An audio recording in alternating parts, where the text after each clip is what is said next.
नियती तुझी अजब कहाणी. कोल्हापुरात मातेचा करुण अंत झालाय. बाळाला दूध पाजताना हृदयविकाराचा झटका या मातेला आला. तर 20 दिवसांच्या बाळाला दूध पाजत असतानाच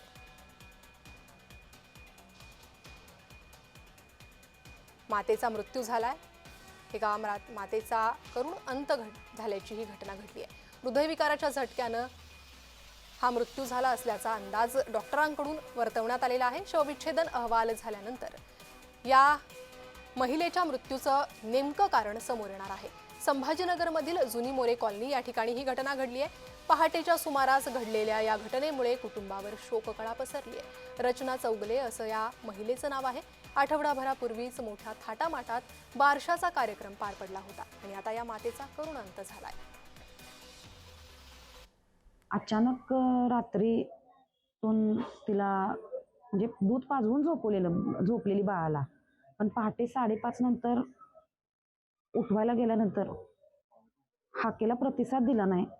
पण आम्ही तोंडावर पाणी मारून उठवलं, उठली पण बाळाला दूध पण पाजवलं. परत घालमेल जीवाची व्हायला लागल्यावर आम्ही रिक्षा करून दवाखान्यात नेलं. त्यांनी आम्हाला हार्ट अटॅक आला म्हणून सांगितलं.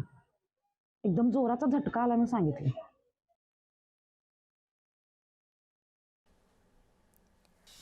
तर एका मातेचा हा करुण अंत.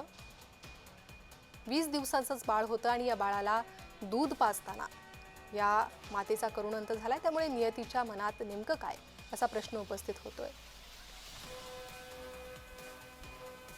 कोल्हापुरातील ही अत्यंत दुर्दैवी अशी घटना समोर येते. एका बाळाला 20 दिवसांच्या बाळाला सोडून आई देवाघरी गेली आहे. त्यामुळे नियतीच्या मनात नेमकं काय असतं हे कोणीच सांगू शकत नाही. दरम्यान हृदयविकाराच्या झटक्यानं या मातेचा मृत्यू झाला असावा असा अंदाज डॉक्टर वर्तवतात. शवविच्छेदन अहवाल अद्याप यायचा बाकी आहे. या शवविच्छेदन अहवालातून नेमकं काय समोर येतं हे पाहणं देखील महत्त्वाचं असेल. मात्र अत्यंत दुर्दैवी अशी ही घटना.